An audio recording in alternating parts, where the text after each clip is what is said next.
Mi nombre es Gerardo, tengo 67 años. Soy un vendedor jubilado y vivo en Aguascalientes. Aguascalientes, donde pasé casi toda mi vida adulta. Y hoy quiero abrir mi corazón para contar algo que todavía me pesa, como si lo cargara en la espalda todos los días. Algo que me partió en pedazos un viernes, cualquiera, un viernes en el que yo solo quería dar una sorpresa, pero terminé mirando la escena que me quitó de golpe 35 años de matrimonio. Si tú que me escuchas has pasado por una traición o conoces a alguien que está viviendo algo parecido, te pido que me acompañes. A veces uno solo quiere hablar para que el alma no se ahogue en silencio. Aunque vivo en Aguascalientes, yo nací lejos, en un pueblito pequeño de Zacatecas, donde el olor a tortillas hechas a mano se mezclaba cada mañana con el humo de los comales. Mi papá, don Fermín, era comerciante, un hombre serio, de palabra firme. Siempre repetía: «Hijo, una promesa vale más que cualquier papel con firma». Yo crecí viéndolo salir cuando todavía estaba oscuro y regresar hasta que la luna ya estaba en lo alto. Nunca les escuché una discusión fuerte a él y a mi mamá por desconfianza. Ellos eran de esos amores, viejos, de esos que se sostenían sin ruido y sin tantas quejas. Éramos 4 hermanos y yo era el menor. No teníamos carro ni lujos, pero nunca nos faltó comida ni cariño. Mi mamá hacía unos tamales que perfumaban toda la casa. Los domingos, después de la misa, comíamos arroz rojo, frijoles, refritos y carne guisada. Luego salíamos a jugar en la calle hasta que la noche caía encima de nosotros. Éramos felices sin saberlo. Yo corría como si tuviera alas, siempre con las rodillas raspadas, siempre riendo por cualquier cosa sencilla. A los 14 años conseguí mi primer trabajo en una ferretería del centro del pueblo. El dueño, don Lauro, era estricto pero justo. Me enseñó a valorar el trabajo honrado. Yo acomodaba tornillos, movía cajas pesadas y aprendía a tratar a la gente. Ganaba poco, pero mi mamá guardaba ese dinero en una lata vieja, diciendo que sería para cuando yo lo necesitara. Al final usó ese ahorro para comprarle el vestido de novia a mi hermana mayor. Yo nunca me quejé. Sabía que ese dinero había servido para algo bueno. Fue en una fiesta del pueblo donde conocí a la que pensé que sería el amor de toda mi vida, Elena. Tenía unos ojos café oscuro y una sonrisa que iluminaba todo. Traía una falda de colores que se movía al ritmo de la música. Yo me quedé viéndola como tonto hasta que mi hermano me dio un empujón y me dijo que fuera a hablarle. Reuní valor, le pedí bailar y ella dijo que sí. Ese sí me cambió la vida. Desde ese día sentí que ya tenía un camino claro frente a mí. Fuimos novios varios años. Yo subía a su casa casi todas las tardes, aunque quedaba en una calle empinada que me dejaba sin aire. Nos sentábamos afuera, tomábamos agua de Jamaica y platicábamos de la vida. Elena soñaba con tener una casa propia, con tener hijos, con envejecer conmigo. Yo le prometía que iba a trabajar duro para darle eso y más. Y hablaba en serio, no eran palabras al aire. Yo quería construir un futuro con ella, uno bonito, firme, como el que mis padres tenían. Cuando nos casamos, lo hicimos en la misma iglesia donde la había conocido. Mi papá me dio un apretón de mano que decía más que cualquier discurso. Mi mamá lloró toda la ceremonia. Elena estaba hermosa, con un vestido sencillo. No tuvimos luna de miel elegante ni fiesta grande, pero éramos felices. Muy felices. Poco después nos mudamos a Aguascalientes, donde encontré un trabajo mejor vendiendo electrodomésticos. Con esfuerzo, paciencia y muchas horas extras, logramos comprar una casita de 2 pisos, 3 cuartos y un patio chiquito. Lloramos cuando recibimos las llaves, porque era nuestro primer logro grande como pareja. Tuvimos 2 hijos, Julián, callado y responsable, y Marisela, platicadora y llena de energía. Los años pasaron entre trabajo, risas, enfermedades, tareas, discusiones y reconciliaciones. Elena dejó su empleo para dedicarse a la casa y a los niños. Yo trabajaba mucho, pero siempre buscaba tiempo para llevarlos al parque, volar, papalotes o ir por nieves los domingos. Yo pensaba que ya lo tenía todo resuelto. Creía que ese amor era fuerte, firme, sólido. Creía que nada lo iba a tambalear. Pero los hijos crecen, hacen su vida, se van, y la casa vuelve a quedarse sola. Y ahí, sin que yo me diera cuenta, fue cuando las primeras señales empezaron a aparecer. Señales que hoy veo clarísimas, pero que en ese momento ignoré como un tonto confiado. Yo no sabía que todo estaba por romperse. Con el tiempo, Elena empezó a cambiar en formas que yo no entendía. Al principio fueron detalles tan pequeños que no les di importancia. Se arreglaba más de lo normal, usaba blusas que nunca había tenido, se pintaba el cabello con más frecuencia y comenzó a ponerse un perfume nuevo que jamás le había visto. Yo pensé que solo quería verse mejor. Nunca imaginé que esos primeros cambios eran avisos de algo más profundo. Luego comenzó a salir más seguido. Me decía que iba con unas amigas, o que en la iglesia necesitaban ayuda para un grupo de costura, o que iba a caminar al parque para despejarse. Yo, confiado como siempre, le decía que estaba bien, que no se quedara encerrada, que buscara distracciones. Jamás sospeché que esas salidas no eran lo que ella decía. Por esa época, llegó a vivir a la casa de al lado un hombre joven llamado Marco. Tendría unos 30 y tantos años, soltero, delgado, siempre con su computadora bajo el brazo. Decía que trabajaba desde casa arreglando sistemas y páginas de Internet. Yo no entendía mucho de eso, pero él me caía bien. Era amable, saludaba siempre y hasta me ayudó un par de veces a mover cosas pesadas. Nunca pensé mal de él. Para mí solo era un vecino educado. Pero fue extraño que Elena empezara a mencionarlo cada vez más, siempre por cosas que parecían normales. Que si Marco no sabía cocinar y le llevó un plato de comida para que no comiera solo, que si él le pidió ayuda para escoger una lavadora, que si se habían encontrado en la banqueta y se quedaron platicando. Todo eso me parecía completamente sano. Yo no veía nada raro, ni maldad, ni intenciones escondidas. Nunca imaginé que ahí estaba comenzando mi desgracia. Poco a poco, Elena empezó a irritarse conmigo. Cualquier comentario mío le caía mal. Si llegaba cansado del trabajo y le decía que la comida estaba rica, volteaba los ojos. Si quería ver una película juntos, decía que estaba agotada. Si intentaba platicarle mis cosas, me respondía con un ajá seco, como si yo estorbara en mi propia casa. En la parte íntima también hubo cambios.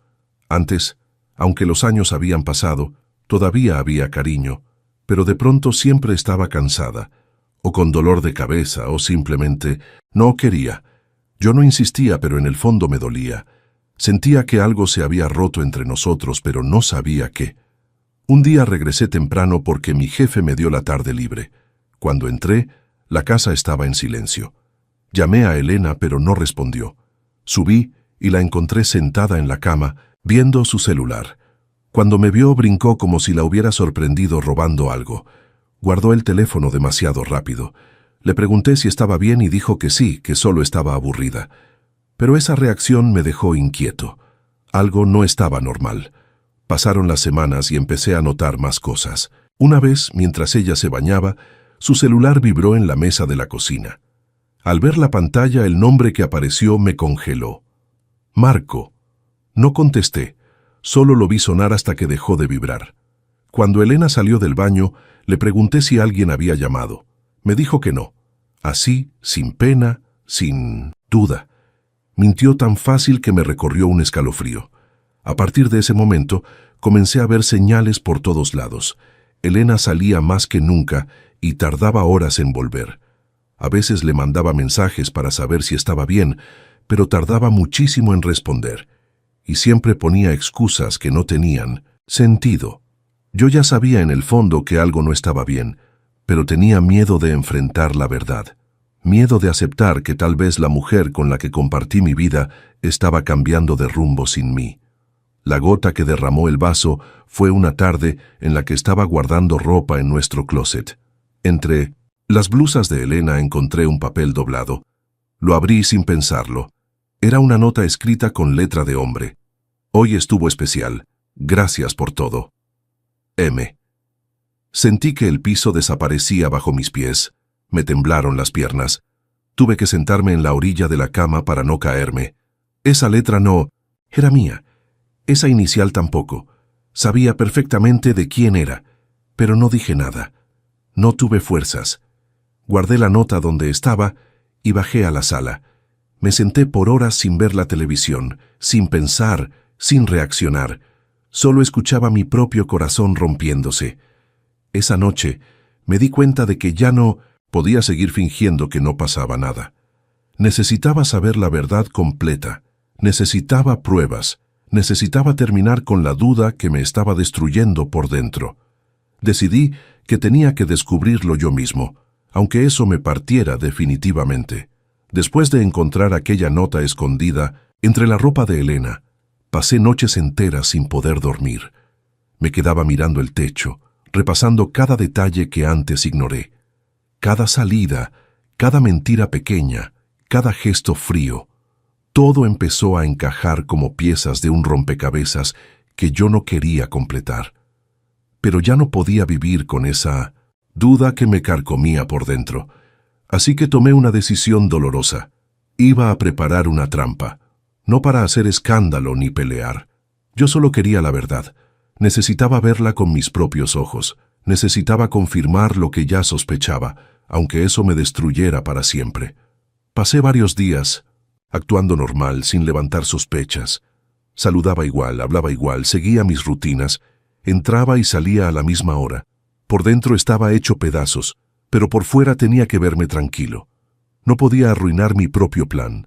Una noche, mientras cenábamos, solté la primera parte de mi trampa. Le dije a Elena que me habían mandado a un viaje rápido a Monterrey para cerrar un trato importante. Ella levantó la mirada y vi un brillo extraño en sus ojos. Me preguntó cuántos días estaría fuera. Fingí pensar y le dije que volvería hasta el sábado en la noche.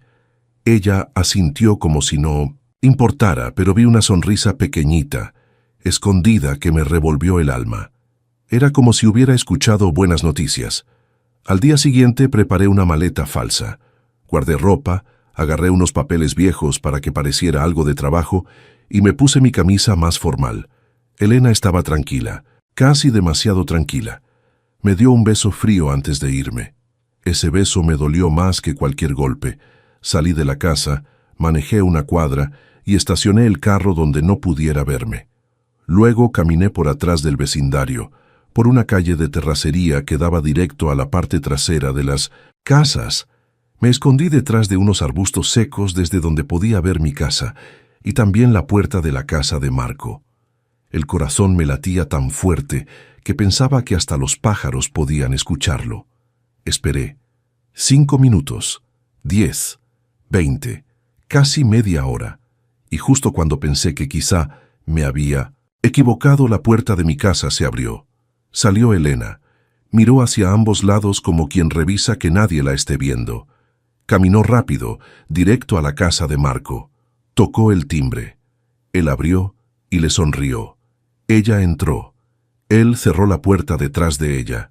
Sentí que el alma se me arrancaba. Las piernas me temblaron. Quise gritar, pero no pude.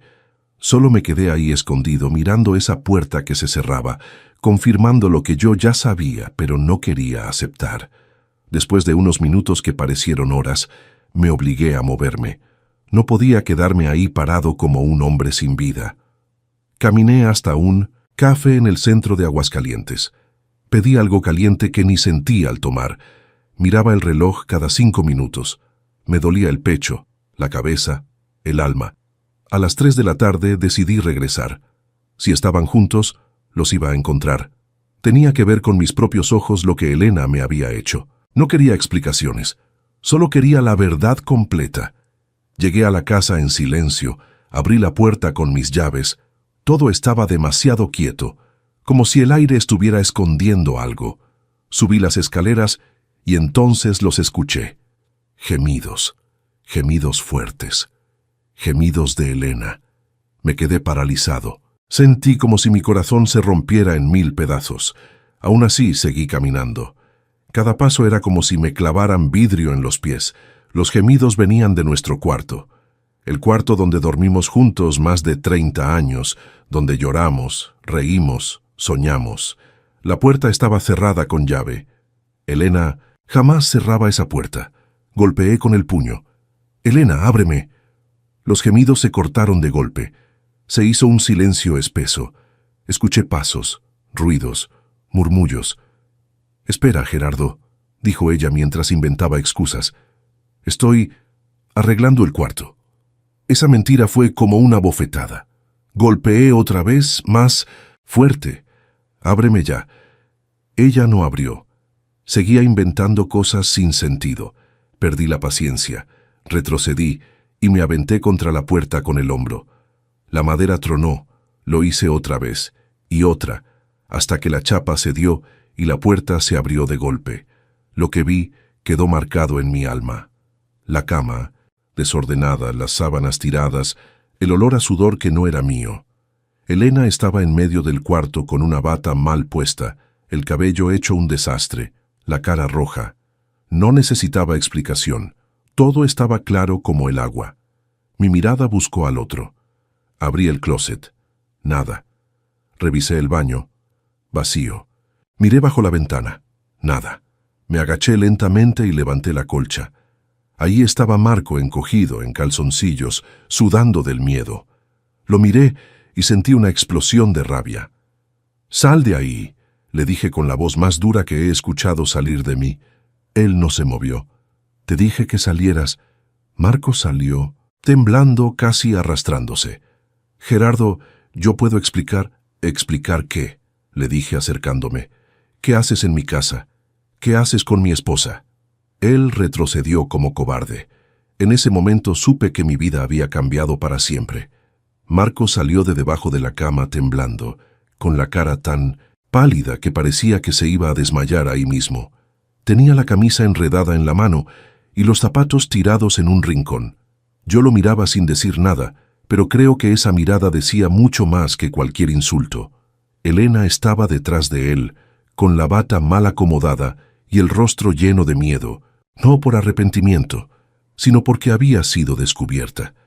Marco intentó hablar, tartamudeando unas palabras casi inaudibles, pero yo levanté la mano para callarlo. No quería escuchar ni una sola excusa barata. Le señalé la ropa con un movimiento seco, y él entendió que debía vestirse rápido. Se puso como pudo los pantalones, tropezando un par de veces, mientras Elena seguía parada en el centro del cuarto sin saber qué hacer con sus manos ni con su vergüenza. Cuando Marco terminó, me miró otra vez con esos ojos de animal acorralado y volvió a abrir la boca, como si de verdad pensara que tenía derecho a decir algo. «Sal de mi casa», le dije con voz baja pero firme. Él bajó la cabeza y prácticamente corrió hacia las escaleras. Escuché sus pasos torpes, el golpe de su hombro contra la pared y luego la puerta principal cerrándose detrás de él. El silencio que quedó después fue tan pesado que parecía llenar todo el cuarto. Elena seguía frente a mí, temblando de los pies a la cabeza, respirando rápido, tratando de pensar en alguna mentira que pudiera acomodar la situación, como si fuera posible arreglar algo que ya estaba completamente roto. Yo respiré profundo, intentando encontrar fuerzas para mantenerme de pie. El dolor que sentía era tan grande que casi no podía pensar. Miré a Elena directamente y solo pude preguntar lo que quemaba dentro de mi pecho. «¿Cuánto tiempo?». Ella se quedó callada. Desvió la mirada hacia el piso, después hacia la ventana, después hacia cualquier parte donde no estuviera yo.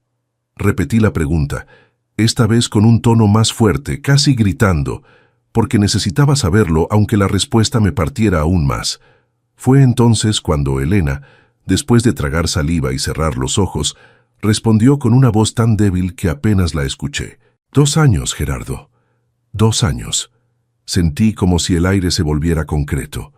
Me sostuve de la orilla de la cama para no caerme porque mi cuerpo dejó de responderme por unos segundos. 2 años. Más de 700 días. Cientos de mañanas fingiendo cariño.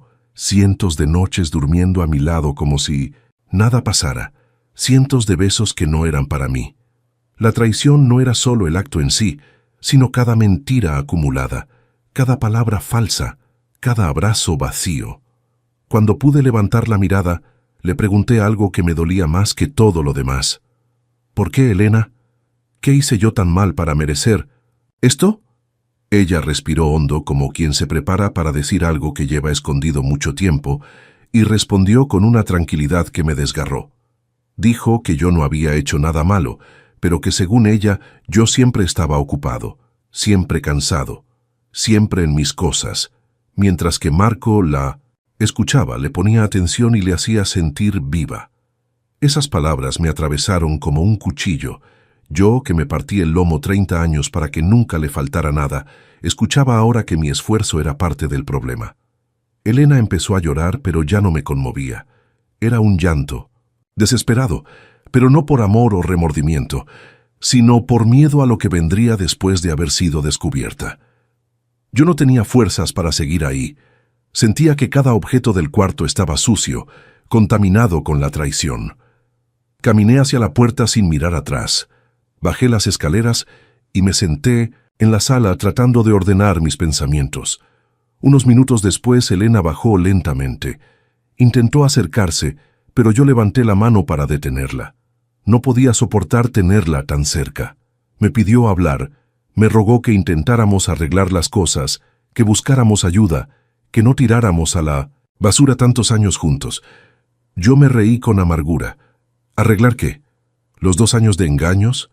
¿Las mentiras? ¿Los ruidos que escuché con mis propios oídos? No había marcha atrás. Ese día llamé a Adrián, mi hijo mayor, y le pedí que viniera porque había pasado algo grave. Cuando llegó, tuvo que escuchar la historia de mi propia boca. Vi cómo se le quebraba la voz, cómo sus ojos se llenaban de lágrimas. Abrazó a su madre, pero luego se apartó de ella, como si no pudiera procesar lo que había hecho. Más tarde llegó Marisela, y cuando supo la verdad, tampoco pudo sostenerle la mirada a Elena. Esa noche dormí solo en el cuarto principal, aunque el olor a traición seguía impregnado en cada pared. Elena se fue al cuarto de visitas, y ni siquiera así pude dormir. Me quedé mirando el techo hasta que el amanecer entró por la ventana.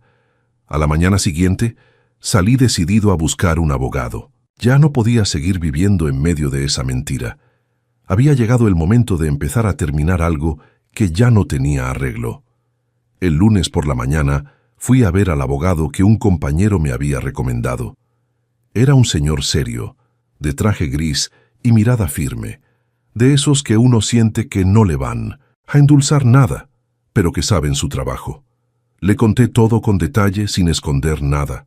Él escuchó con atención, tomó notas y al final me dijo que tenía todo el derecho de pedir el divorcio por adulterio. También me recordó que la casa estaba a mi nombre y que la ley me respaldaba. No sentí triunfo ni alivio. Sentí un hueco más grande, como si escuchar todo eso en voz de un extraño hiciera todavía más real lo que estaba viviendo. Regresé a la casa con los papeles en la mano. Elena estaba sentada en la mesa de la cocina con un café frío que no había tocado. Cuando me vio, quiso hablar, pero yo pasé de largo sin detenerme. Subí al cuarto. Empecé a separar mi ropa y a meterla en 2 maletas. No quería quedarme un minuto más bajo el mismo techo donde me habían humillado sin misericordia. Cuando bajé con las maletas llenas, Elena corrió hacia mí con el rostro descompuesto. «¿Qué haces, Gerardo?» «Me voy», le dije sin mirarla. «Me voy unos días con Adrián mientras encuentro dónde vivir. Tú puedes quedarte aquí hasta que salga el divorcio, pero después tendrás que irte». Ella abrió la boca para hablar, pero no le di oportunidad. Le dejé el número del abogado sobre la mesa y salí por la puerta sin voltearla a ver. Me metí al coche con el corazón hecho trizas y empecé a manejar rumbo a la Ciudad de México, donde vivía mi hijo mayor. El camino de 5 horas se me hizo eterno. Lloré tanto que tuve que orillarme 2 veces porque los ojos se me nublaban. Era un llanto que no tenía pausa, un llanto por lo perdido, por lo que no volvería, por la confianza rota y por la vergüenza que me quemaba por dentro. Cuando llegué al departamento de Adrián, él me recibió con un abrazo fuerte, como si quisiera sostenerme para que no me derrumbara. Su esposa, Daniela, había preparado una comida especial para animarme, pero apenas pude comer unos bocados. Todo me sabía a nada. Me sentía como si estuviera flotando en un espacio vacío, sin piso, sin rumbo, sin ganas de nada. Esa primera noche dormí en el cuarto de huéspedes, me acosté en la cama y me quedé mirando el techo, pero en mi mente solo aparecía la imagen de Elena con Marco, los gemidos, la puerta cerrada, la mentira descarada. Cerraba los ojos y escuchaba los ruidos otra vez. Abría los ojos y los veía juntos. Fue una noche interminable. Los días siguientes fueron igual de duros. Adrián intentaba mantenerme ocupado. Me llevaba a caminar al parque, me invitaba a desayunar, trataba de hacerme platicar. Yo lo agradecía, pero mi mente seguía atrapada en el dolor. Marisela me llamaba todos los días desde Aguascalientes, preocupada, preguntando cómo estaba. Mi celular, en cambio, no dejaba de sonar por los mensajes y llamadas de Elena. Más de 50 mensajes, largas explicaciones, súplicas, promesas vacías. La bloqueé sin pensarlo 2 veces. No quería escuchar más mentiras. Después de 2 semanas viviendo con Adrián, me di cuenta de que no podía quedarme ahí para siempre. No quería ser una carga para él y Daniela. Empecé a buscar un lugar para mí. Encontré un departamento chiquito en una colonia tranquila. Tenía una recámara, una sala pequeña, una cocinita y un baño que no era bonito, pero estaba limpio. Firmé el contrato, pagué la renta y me mudé con mis maletas. El día que entré por primera vez a ese lugar vacío, sentí una mezcla extraña de tristeza y alivio. Era un espacio silencioso, demasiado silencioso, pero era mío. Organicé mis cosas sin prisa. Dejé la ropa en el closet, acomodé unos platos, puse mi termo en la cocina y me senté en la cama a respirar. El silencio se volvió mi compañero. A veces era un silencio que calmaba, pero la mayoría de las veces era un silencio que dolía. Ya no había nadie que me preguntara cómo me había ido. Nadie que me esperara. Nadie con quien compartir un plato de comida. Me sentía como un hombre que había perdido no solo a su esposa, sino también su identidad. El proceso del divorcio avanzaba poco a poco. Mi abogado me llamaba cada semana para decirme cómo iba todo. Me contó que Elena intentaba pelear por la mitad de las cosas, que quería pensión, que estaba haciendo lo posible por no perder. Pero la ley era clara. Ella había cometido adulterio. No había mucho que pudiera hacer para cambiar eso. Yo ganaba legalmente, sí, pero me sentía derrotado. Una tarde, mientras veía televisión sin poner atención, sonó el timbre de mi departamento. Pensé que era Adrián o algún vecino. Cuando abrí la puerta, sentí que el corazón se me iba hasta el estómago. Era Elena, más delgada, con el cabello descuidado, ojeras profundas y la mirada perdida. Traía una blusa que parecía quedarle grande y unas manos temblorosas. «Gerardo, por favor», dijo con la voz rota. «Solo necesito hablar contigo unos minutos». Yo quería cerrar la puerta sin escucharla, pero algo en mí, no sé si por costumbre o por humanidad, me hizo dejarla pasar. Entró despacio y se sentó al borde del sillón como si temiera desmoronarse con solo moverse. «Terminé con Marco», dijo sin mirarme. «Ese mismo día, después de que nos descubriste, se fue. Vendió la casa y desapareció. Estoy sola, Gerardo, completamente sola». Yo permanecí de pie sin emociones. No había rabia ni compasión, solo un vacío seco. «Me arrepiento», continuó llorando. «No puedo comer, no puedo dormir, no sé qué hacer». «Nada de eso cambia lo que hiciste», le respondí con una calma que me sorprendió. Ella bajó la cabeza derrotada. «Vete, Elena, no vuelvas más». Se puso de pie temblando, caminó hacia la puerta y antes de salir murmuró: «A pesar de todo, te amé, Gerardo». La miré un instante y respondí: «Si eso fue amor, no quiero imaginar lo que llamas desamor». Cerré la puerta detrás de ella y me quedé solo otra vez, pero esa vez por primera vez sentí que había dado un paso necesario. Los meses que siguieron después de aquella visita de Elena fueron, sin exagerar, los más pesados que había vivido. Yo seguía en ese departamentito pequeño, tratando de entender cómo acomodar una vida que jamás imaginé vivir a mis 67 años. Me levantaba temprano, preparaba café, abría la ventana para dejar entrar un poco de aire y me quedaba mirando la calle sin pensar en nada. Había días en los que me daban ganas de llorar sin razón y otros en los que simplemente me sentía vacío, como si alguien me hubiera apagado por dentro. El divorcio finalmente salió. Mi abogado me avisó que el juez había dictado todo a mi favor. La casa quedaba para mí y casi todos los bienes también. Elena tendría que buscar un lugar donde vivir. Cuando recibí la noticia, pensé que sentiría alivio, pero lo único que sentí fue un cansancio profundo, como si esa firma del juez hubiera sido el último golpe de una historia que ya estaba muerta desde antes. Aún así, intenté seguir adelante. Sabía que nadie iba a levantarme. Uno tiene que ponerse de pie solo, aunque cueste. Empecé a caminar todas las mañanas. Cerca de mi departamento había un parquecito con bancas viejas y árboles que daban buena sombra. Me llevaba un termo de café de olla y me sentaba a ver pasar la gente.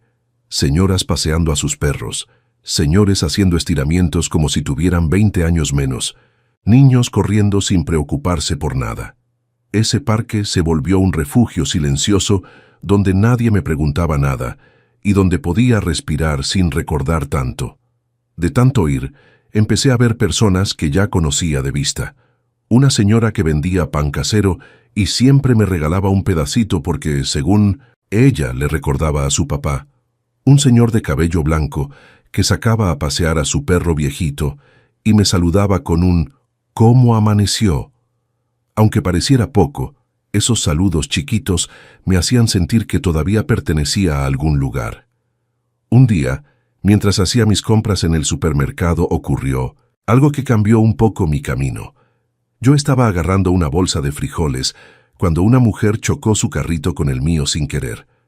La canasta se volcó y las frutas rodaron por todos lados. Ambos nos agachamos a recogerlas, pidiendo disculpas al mismo tiempo. Cuando levanté la mirada, ella me sonrió con una amabilidad que me desarmó. «No se preocupe, de verdad», me dijo. Tenía el cabello corto, canoso de una manera bonita, y unos ojos tranquilos que transmitían paz. Me contó que se llamaba Marta, que era viuda desde hacía 3 años y que vivía sola.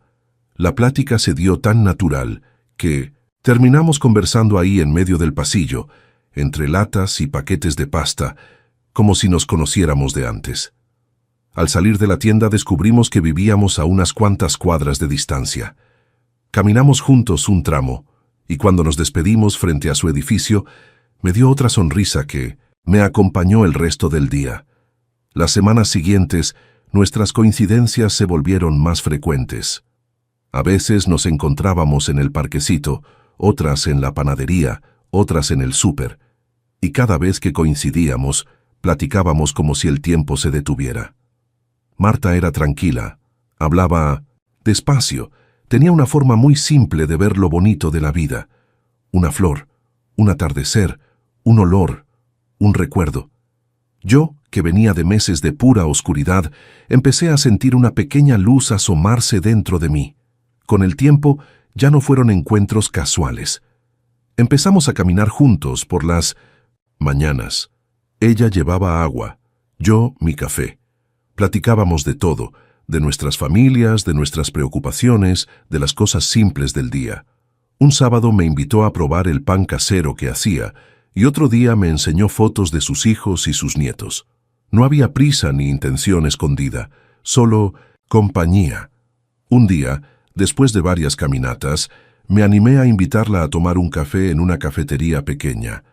Nos sentamos cerca de una ventana, pedimos café y pastel y platicamos largo rato. Fue ahí donde me atreví a contarle, por primera vez, toda la historia de lo que había vivido con Elena. No me interrumpió ni una sola vez. No preguntó por morbo ni levantó ceja. Solo me escuchó con esa calma suya que parecía un abrazo. Y cuando terminé, puso su mano sobre la mía y dijo con una sinceridad que me tocó profundamente: «Lo siento mucho, Gerardo, pero todavía tienes vida por delante. No te rindas. Ese gesto tan simple fue como una venda tibia puesta sobre una herida abierta. Sentí que algo dentro de mí se movía, como si mi corazón recordara que todavía sabía latir sin dolor. Salimos de la cafetería caminando despacio, en silencio, pero un silencio bonito, no de esos que pesan. Y por primera vez desde que mi vida se había despedazado, sentí que quizá, solo quizá, el mundo no se había acabado del todo. Después de aquel café con Marta, algo dentro de mí comenzó a moverse, aunque fuera despacio. No era que de un día para otro desapareciera el dolor o que mágicamente me sintiera renovado.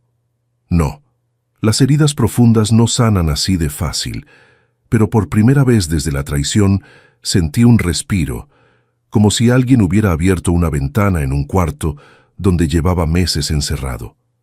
Marta tenía esa forma tranquila de escuchar, esa mirada que no juzgaba y ese tono suave que hacía sentir que uno no estaba solo, incluso sin decir muchas palabras. Seguimos viéndonos en el parquecito cada mañana. A veces caminábamos sin prisa, otras nos sentábamos en una banca a platicar de lo que había pasado en la semana. Yo le contaba cosas de mis hijos, de mi infancia en Zacatecas, de mi trabajo como vendedor. Ella me hablaba de su esposo fallecido, de lo duro que había sido quedarse sola después de tantos años de matrimonio y de cómo se había sentido los primeros meses sin rumbo. Escucharla me hizo comprender que no era el único que había sufrido pérdidas grandes y que cada quien carga su propio dolor a su manera. Con el paso de las semanas empezamos a salir un poco más. Un día fuimos al cine a ver una película viejita que estaban proyectando en una función especial. Otro día me invitó a una fondita donde hacían unas enchiladas suizas que decía que eran las mejores de la zona. Yo aceptaba cada invitación sin esperar nada, solo disfrutando la compañía, la calma y la sencillez de estar al lado de alguien que no pedía más que una conversación sincera.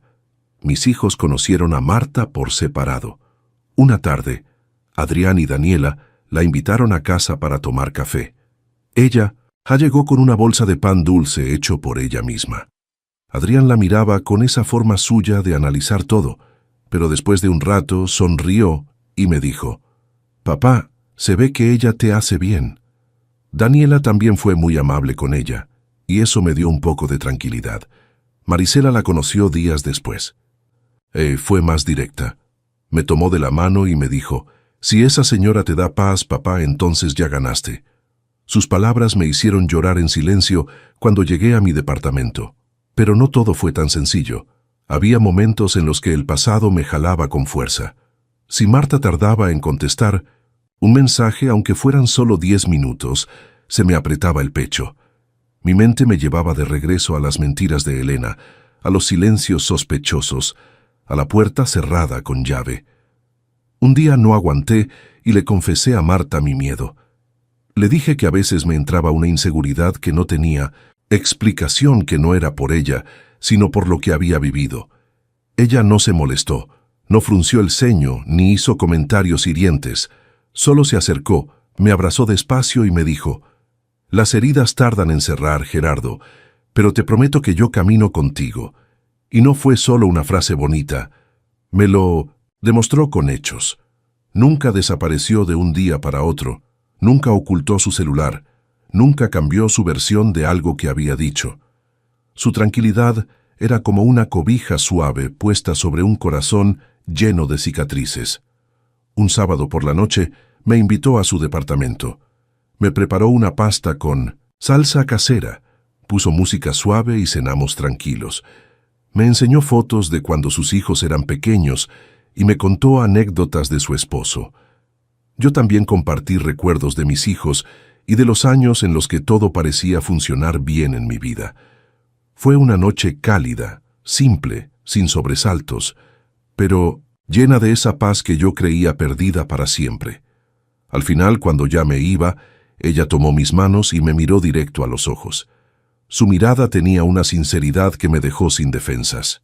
«Gerardo», me dijo, «yo sé que sigues cargando dolor. No te lo voy a negar. Pero si tú quieres intentar algo, conmigo yo voy a ser paciente. Y si no estás listo, también está bien. Podemos seguir caminando como amigos. No tengo prisa. Me quedé callado unos segundos. Sentí el corazón temblando, no de miedo, sino de verdad. Respiré profundo y le dije, quiero intentarlo, Marta, pero voy despacio. A veces me entra miedo, a veces desconfío sin razón. No es por ti, es lo que viví. Ella sonrió con esa sonrisa suya que calmaba cualquier tormenta. Tengo toda la paciencia del mundo, Gerardo, respondió. No te preocupes. Y así empezó lo que después se convirtió en una relación distinta a cualquier otra que había tenido. No era un amor de juventud, lleno de impulsos y urgencias. Era un cariño maduro, lento, honesto, que se iba formando poco a poco, como un jardín que se riega con cuidado. Desde ese día, mi vida comenzó a tomar un rumbo diferente. No era perfecto, pero era un rumbo hacia adelante, y eso ya era un regalo enorme para alguien que había pensado que su historia había terminado por completo.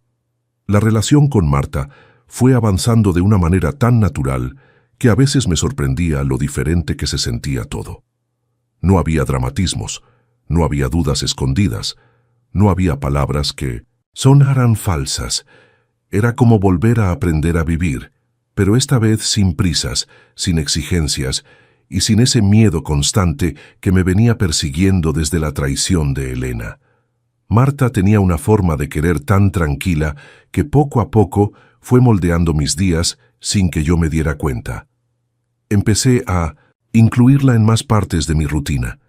Ella me enseñó cosas que para mí eran nuevas, aunque parecieran sencillas para cualquier persona. Una tarde me mostró cómo preparar un arroz que no se pegara. Otra vez me enseñó a cortar verduras sin sentir que me iba a llevar un dedo en el intento. Yo bromeaba, diciendo que la cocina era un territorio peligroso para mí, pero ella se reía con esa risa bajita que le llenaba los ojos de luz, como si de verdad disfrutara enseñarme. También me enseñó a cuidar plantas. Yo nunca había sido bueno para eso. Decía que hasta los cactus se me morían, pero ella tenía un pequeño huertito en la azotea de su edificio, con albahaca, cilantro, jitomatitos, chiles pequeños y unas flores que parecían pintadas a mano. Me invitó a poner unas macetas en mi propia azotea y me ayudó a preparar la tierra y sembrar las primeras semillas. Al principio, revisaba las plantas cada mañana solo por costumbre, pero conforme pasaron los días, verlas crecer me daba una paz que no recordaba haber sentido en años. La confianza, esa palabra que había quedado lastimada dentro de mí, empezó a reconstruirse de a poquito. Marta era transparente en todo. Me decía a dónde iba, con quién iba, cuánto tardaría. No porque yo se lo exigiera, sino porque así era ella. Clara, honesta, sin doble intención. No escondía el celular ni inventaba historias. Su vida era tan limpia que de forma natural fui dejando atrás esa sensación de desconfianza que antes me apretaba el pecho. De vez en cuando aparecían mensajes o intentos de llamada de números desconocidos. Ya sabía de dónde venían. Elena. A veces escribía en fechas especiales o en cumpleaños de los nietos, siempre con el mismo tono de culpa disfrazada de arrepentimiento. Quisiera hablar contigo. Necesito pedirte perdón. No, he podido dormir. ¿Podemos arreglarlo? Yo ignoraba todo. Ya no me causaba coraje ni tristeza, solo indiferencia, como cuando uno ve pasar una nube gris que ya no significa nada. Un día pensé que debía contárselo a Marta para que no hubiera secretos entre nosotros. Ella me escuchó con calma, sin molestarse, sin sentirse insegura. Solo me dijo, «Es normal que quiera limpiar su conciencia, Gerardo, pero tú ya no vives ahí. Tú estás aquí, conmigo, en otra historia». Y tenía razón. Los meses pasaron, y Marta y yo fuimos compartiendo más momentos, más espacios, más rutinas. Cocinábamos juntos por las noches, salíamos a caminar después de la cena, veíamos programas viejitos en la tele, y a veces escuchábamos música mientras ella cosía y yo hojeaba el periódico. Era una vida sencilla, pero llena de paz, y esa paz era lo que más valoraba. Mis nietos se encariñaron rápido con ella. La primera Vez que los llevé a su departamento, Marta los recibió con galletas caseras y chocolate caliente. Los niños la miraron como si fuera una abuelita extra y desde ese día le empezaron a decir Abue Marta. A ella se le iluminaba la cara cada vez que la llamaban así. Marisela, al verla convivir con ellos, la abrazó con sinceridad y le dijo, «Gracias por querer tanto a mi papá». Ese día, al escuchar esas palabras, sentí que algo dentro de mí se acomodaba, como si hubiera encontrado un lugar donde por fin encajaba después de tanto dolor. Aún así, había noches difíciles. Todavía tenía pesadillas, donde revivía el momento de la traición. Me despertaba sudando, con el corazón acelerado y el recuerdo de los gemidos y la puerta cerrada clavado en la mente. En esas noches me levantaba despacio para no despertarla y me iba a la sala a respirar hondo. Pero Marta, con el paso del tiempo, empezó a darse cuenta. Una noche se levantó y me encontró sentado en la oscuridad. No me dijo «ya olvídalo», no me reclamó ni me pidió explicaciones. Solo se sentó a mi lado, tomó mi mano y apoyó su cabeza en mi hombro. «No tienes que enfrentarlo solo», me dijo en voz baja, y con eso bastó. A partir de 1907, entonces las pesadillas se hicieron menos frecuentes. No desaparecieron por completo, pero ya no me vencían. Marta se convirtió en mi calma, en mi punto firme cuando mi mente intentaba llevarme al pasado. Una cosa que siempre admiré de ella fue que jamás habló mal de Elena. Nunca dijo, «qué mala, sé mujer». Nunca alimentó mi enojo, nunca me incitó a odiar. Cada vez que yo mencionaba algo del pasado, Marta solo escuchaba, y cuando terminaba, decía con serenidad, «Gerardo, recuerda que ya no vives ahí». Esas palabras eran como una luz suave que me devolvía al presente. Un día, mientras tomábamos café en la azotea, Marta me miró y dijo, «¿Te das cuenta de que ahora hablas del pasado sin ese dolor que traías al principio?» Y sí, me di cuenta. Las cicatrices seguían ahí, pero ya no sangraban. Ya no me detenían, ya no me definían. Era verdad. Estaba empezando a vivir de nuevo. Con el paso de los meses, mi vida con Marta tomó un ritmo tranquilo, casi como si estuviéramos aprendiendo a caminar juntos después de haber pasado por tormentas diferentes. No era una vida perfecta, pero sí una vida honesta y en paz. Cada cosa que hacíamos juntos tenía un valor que yo antes no sabía apreciar.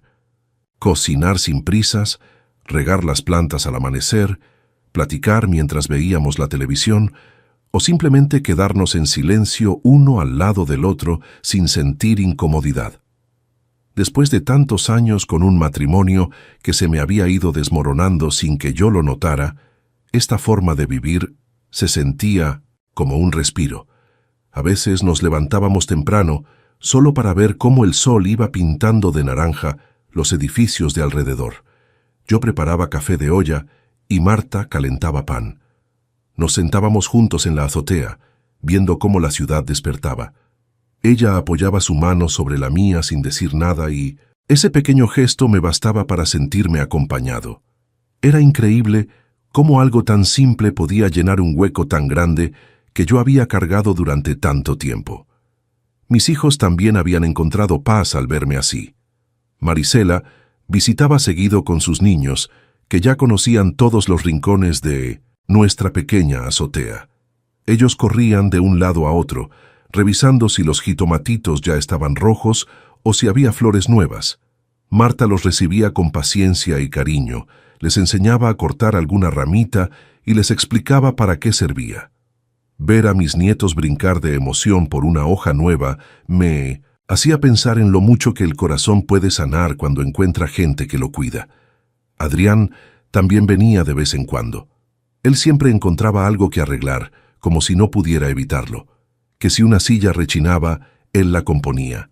Que si una puerta se trababa, él la ajustaba. Y aunque Marta y yo le decíamos que no era necesario, él siempre respondía lo mismo. «Quiero que aquí estén cómodos». Sin embargo, la vida no deja de poner pruebas, aunque uno ya esté cansado. Un día, mientras estaba picando verduras en la cocina, Mi celular vibró sobre la mesa. Cuando vi la pantalla sentí un golpe en el estómago.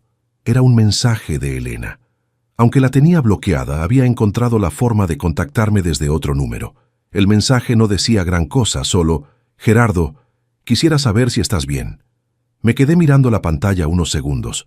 No sentí coraje ni nostalgia, pero sí una molestia tranquila, como cuando uno recibe un recordatorio de algo que ya no quiere volver a tocar. Borré el mensaje sin contestar. En ese momento entró Marta a la cocina y me vio la cara seria. Me preguntó si todo estaba bien, y yo solo respondí: «Sí, todo bien». Un recuerdo del pasado quiso asomarse. Ella no insistió ni pidió detalles. Me dio un beso en la mejilla, tomó una tabla de madera y empezó a picar cebolla junto a mí. Ese simple respeto por mis silencios me demostró una vez más que estaba con la persona correcta. Días después, me enteré por Marisela que Elena seguía viviendo sola en un pequeño departamento en Aguascalientes. Al parecer, ya casi no hablaba con nadie. Los vecinos sabían lo que había hecho y poco a poco se fue quedando aislada. Marisela me dijo: «Papá, no sé si te interesa saberlo, pero mamá no está bien. Se ve triste, muy sola». Yo escuché en silencio, pero no dije nada. No era frialdad, era simplemente claridad. Elena había tomado sus decisiones y ahora vivía con sus consecuencias.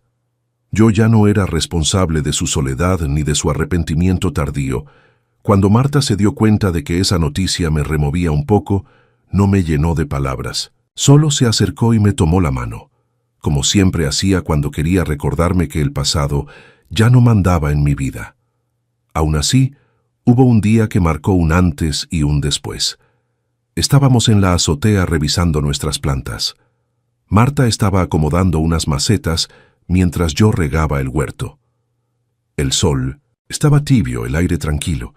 De pronto ella me miró y dijo con una sonrisa suave: «¿Sabes una cosa, Gerardo? Ya no hablas de lo que pasó con ese nudo que traías al principio. Ahora lo cuentas como algo que fue, no como algo que te sigue lastimando».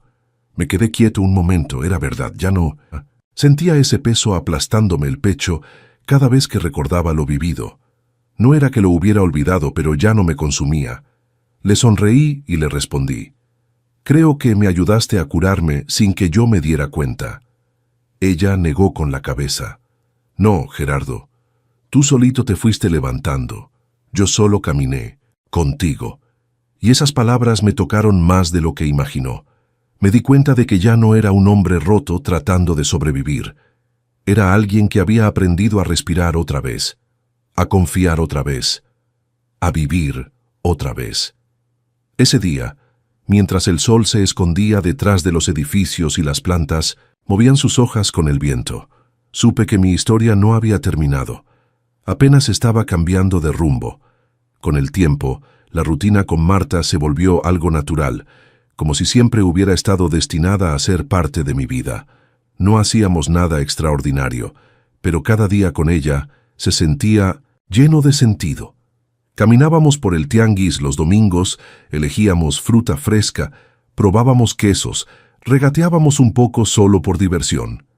Después regresábamos a casa y cocinábamos juntos, cada uno haciendo lo que mejor se le daba. Yo cortaba las verduras, ella preparaba las salsas, y entre los dos armábamos comidas sencillas pero llenas de cariño. A veces, por las noches, poníamos música viejita en la televisión, de esas que ya casi nadie escucha, y Marta se relajaba mientras cosía alguna servilleta o remendaba ropa. Yo me sentaba junto a ella con el periódico en las manos, pero muchas veces terminaba observándola sin que se diera cuenta, admirando esa manera suya tan tranquila de estar en el mundo. Era una mujer que no presumía nada, que no hacía ruido, que no buscaba llamar la atención, y justo por eso llenaba la casa con una paz que yo creía que ya no existía para mí. Una noche, mientras veíamos una película antigua, Marta se quedó dormida recargada en mi hombro. Sentí su respiración suave, su cabeza acomodada con confianza, y fue ahí donde me di cuenta de algo que me atravesó el alma. No solo había encontrado compañía, Había encontrado descanso. Descanso verdadero, de ese que no se puede fingir. Descanso que llega cuando uno deja de vivir con miedo. Al día siguiente, mientras desayunábamos, ella me preguntó si me gustaría que hiciéramos un pequeño viaje juntos.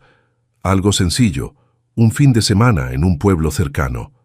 La idea me sorprendió, no por el viaje en sí, sino porque era la primera vez en mucho tiempo que alguien me incluía en un plan futuro sin que eso me causara ansiedad. Le dije que sí, que me gustaría intentarlo. Ese fin de semana fuimos a un pueblito llamado Real de Asientos. Caminamos por sus calles empedradas, comimos gorditas en un puesto, visitamos una iglesia antigua y entramos a una panadería donde el aroma a canela nos envolvió de inmediato. El viaje no fue largo ni lujoso, pero fue perfecto. Sentí que estaba viviendo algo que había perdido durante años. La sensación de que aún había cosas buenas por descubrir, incluso a mi edad. Cuando regresamos, mis hijos quisieron saber cómo nos había ido. Marisela me llamó ese mismo día y me dijo entre risas, «Papá, qué gusto me da escucharte tan diferente». Adrián también lo notó. La siguiente vez que vino a visitarnos, me observó un momento y dijo, «Se te ve otra cara. Papá, ya no traes ese peso encima». Y yo, aunque no lo había notado antes, entendí que era verdad. Sin darme cuenta, el dolor ya no era el centro de mi vida. Fue durante esas semanas cuando Marta me propuso algo que me tomó por sorpresa. Estábamos en la azotea revisando nuestras plantas cuando, de mí pronto dijo con mucha calma, «Gerardo, ¿qué pensarías si buscáramos un lugar para los dos?» No lo dijo con urgencia, ni con exigencia, ni como quien pone presión. Lo dijo suave, como quien sugiere una idea que lleva tiempo creciendo en su corazón. Yo me quedé callado un momento, mirando sus ojos, tranquilos. Pensé en todo lo que habíamos vivido, en el dolor que ella me ayudó a superar, en la paz que me había dado. Pensé en mis miedos, claro, pero también en mi deseo de seguir avanzando, de no quedarme atrapado en lo que ya había quedado atrás. «Creo que ya es tiempo», le respondí. «Finalmente. Pero quiero hacerlo despacio, como hemos hecho todo». Ella sonrió de una forma que me llenó el alma. «No hay prisa, Gerardo», dijo. «Lo importante es caminar juntos». Empezamos a buscar departamentos sin presión. Visitamos muchos, algunos muy pequeños, otros demasiado viejos, otros muy caros. Pero un día encontramos uno que nos gustó a los dos. No era grande, pero tenía luz. Una azotea amplia donde podríamos poner nuestras plantas y una cocina donde Marta ya imaginaba nuevas recetas. Firmamos el contrato unas semanas después y comenzamos a empacar nuestras cosas. La mudanza fue sencilla pero significativa. Yo llevé mis libros, mis fotos de familia, mi termo de café y un par de adornos que había conservado con los años. Marta llevó sus macetas, sus frascos de especias, unos cuadros sencillos y una caja llena de hilos de colores. Entre los dos, acomodamos todo con calma. Cuando terminamos nos sentamos en la sala, rodeados de cajas abiertas y Marta dijo, «Mira nada más, Gerardo, esto ya parece un hogar». La miré y sentí que era verdad. Ese lugar no tenía sombras del pasado, no tenía recuerdos dolorosos, no tenía grietas escondidas. Era nuevo, limpio, nuestro. Esa noche, mientras cenábamos unos sándwiches improvisados y el eco del departamento nos acompañaba, supe que mi vida, la vida que yo creía destruida, estaba empezando otra vez. No como antes, no con prisas, no con sacrificios que nadie valoraba. Estaba empezando con calma, con sinceridad, con cariño, real. Supe que, por fin, había encontrado un hogar al que no le tenía miedo. Mudarnos juntos no fue algo que hiciéramos a la carrera. Marta y yo queríamos que todo se construyera con calma, sin repetir errores del pasado, sin apresurarnos solo por la emoción. El nuevo departamento se convirtió poco a poco en un espacio donde ambos podíamos respirar sin miedo. Tenía paredes claras, ventanas grandes y un pequeño balcón donde cabían un par de macetas. Nada lujoso, pero suficiente para sentirnos en paz. El día que terminamos de acomodar lo básico, Marta colgó unas cortinas sencillas y yo armé una repisa donde coloqué mis libros y algunas fotos familiares. Después subimos a la azotea, que se convirtió en nuestro lugar favorito desde el primer momento. Mientras ella revisaba dónde poner sus macetas, yo ya estaba imaginando dónde sembrar mis nuevos jitomatitos. Era curioso cómo actividades tan simples podían sentirse tan significativas después de tantas heridas. La primera noche en el nuevo hogar fue especial. No teníamos casi nada desempacado. Cenamos unos tacos que compramos afuera y nos sentamos en la alfombra porque aún no acomodábamos la mesa. Mientras comíamos, platicamos de cómo había sido cada uno de nuestros caminos, de lo difícil que había sido llegar hasta ahí y de lo que esperábamos de esa nueva etapa. Marta escuchaba todo con esa paciencia suya que me hacía sentir comprendido, y cuando ella habló, yo la escuché con la misma atención, porque también había tenido sus propias batallas, sus duelos y sus silencios. Esa noche dormí profundamente, algo que no me pasaba desde hacía años. Ya no había sombras del pasado acechando en cada rincón. No estaba el olor de la traición ni la sensación de que algo podía estallar en cualquier momento. Estaba simplemente la tranquilidad de un espacio nuevo, compartido con alguien que no tenía doble cara. Los días siguientes fueron una mezcla de rutina y descubrimiento. Marta cocinaba en la cocina nueva como si la hubiera usado toda la vida, y yo me encargaba de lavar los trastes mientras ella tarareaba canciones viejitas. Íbamos juntos al mercado por verduras frescas, caminábamos al parque de la colonia y por las noches nos sentábamos a ver la televisión hasta que el sueño empezaba a vencernos.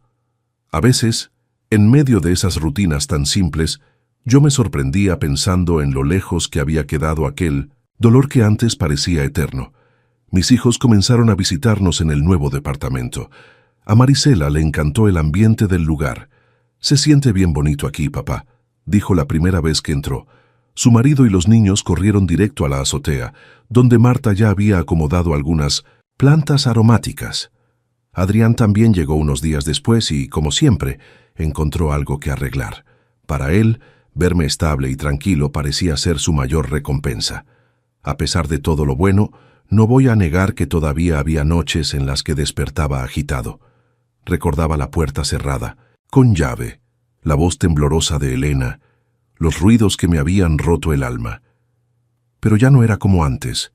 Ya no me quedaba atrapado horas enteras en ese recuerdo. Ahora, cuando eso pasaba, me levantaba despacio y me iba al balcón a respirar. En más de una ocasión, Marta se despertó y llegó a mi lado, llegó a mí sin decir una sola palabra. Solo se paraba junto a mí, apoyaba su mano en mi espalda y esperaba.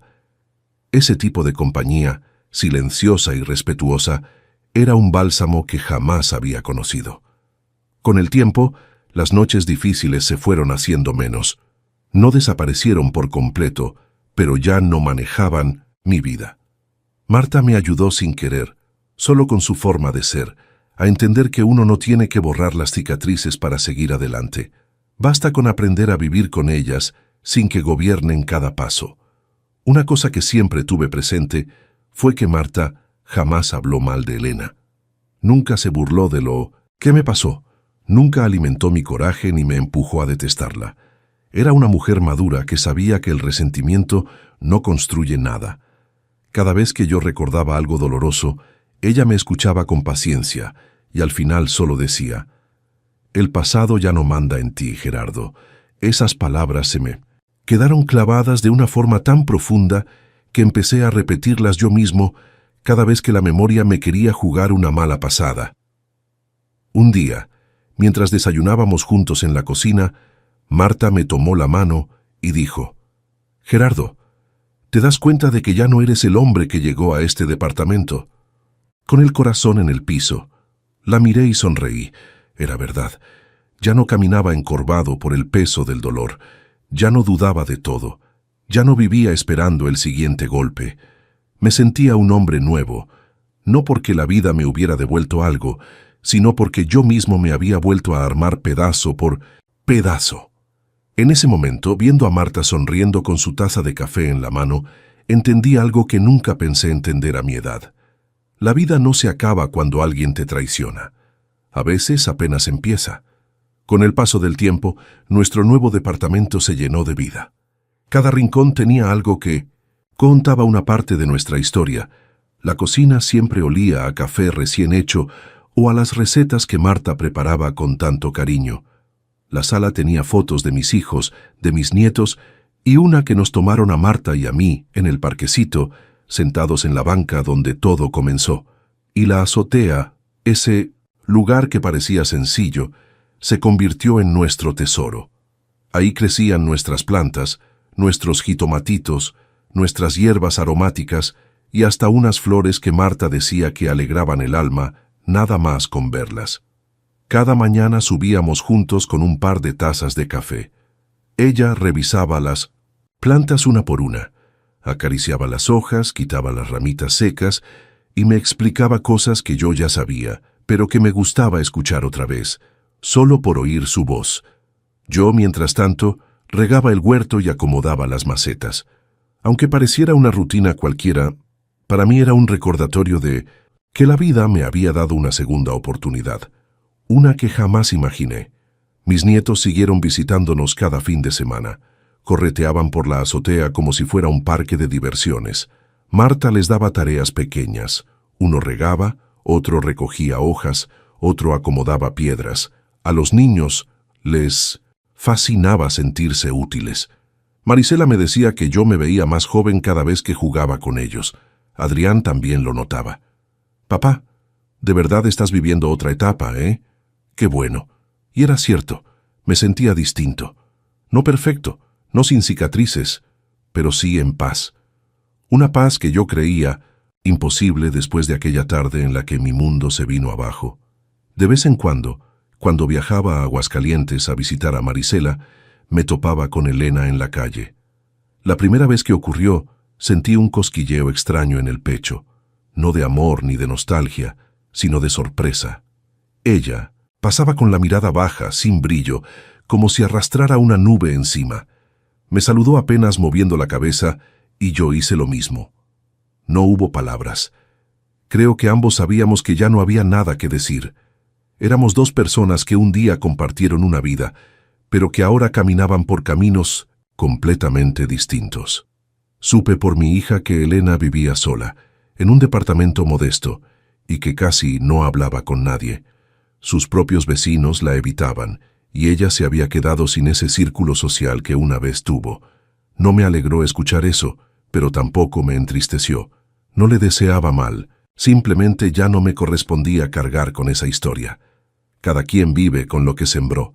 Lo que sí me quedó claro, con el tiempo, fue que la traición no mata el corazón, aunque lo haga sangrar durante un buen rato. Lo que mata el corazón es quedarse ahí, pegado al dolor como si la vida hubiera dejado de avanzar. A mí me costó meses, incluso años, levantarme. Hubo noches oscuras en las que pensé que nunca volvería a sentir alegría. Pero poco a poco aprendí que el tiempo, cuando uno lo deja trabajar, tiene manos más suaves de lo que uno cree. Marta fue una luz inesperada en medio de mi oscuridad.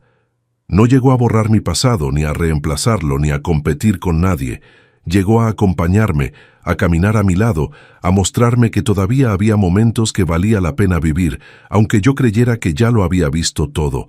Me enseñó que la vida no se mide por lo que perdemos, sino por lo que aún podemos construir. Un día, mientras caminábamos juntos por el parque donde solíamos vernos al inicio, Marta se detuvo, me tomó la mano y dijo: «Gerardo, mira ese árbol. Perdió todas sus hojas en invierno, y míralo ahora, lleno de verde». A veces la vida es así. Uno cree que ya no queda nada, pero solo está esperando su temporada para volver a crecer. Me quedé mirando ese árbol, tan simple, pero tan lleno de sentido. Le apreté la mano y le dije: «Creo que yo también volví a crecer». Ella sonrió, y en esa sonrisa encontré todas las respuestas que necesitaba. Hoy, a mis 69 años, puedo decir con absoluta sinceridad que mi vida no terminó el día en que descubrí la traición. Ese día empezó otra historia, una historia que me enseñó a valorar lo sencillo, a ser paciente conmigo mismo, a no aferrarme al pasado y a abrir el corazón sin miedo. Si tú que escuchas esto estás pasando por una traición, quiero decirte desde mi vida y desde mi vejez que sí duele, sí rompe, sí desgasta, pero también pasa. Y cuando pasa, si te permites sanar, lo que viene después puede sorprenderte. Yo pensé que mi historia había terminado detrás de una puerta cerrada con llave, y mírame ahora, con una nueva casa, una nueva paz y un amor tranquilo que llegó cuando menos lo esperaba. Gracias por acompañar a este viejo en este relato. Y recuerda siempre, la vida, incluso cuando parece que terminó, a veces apenas está empezando.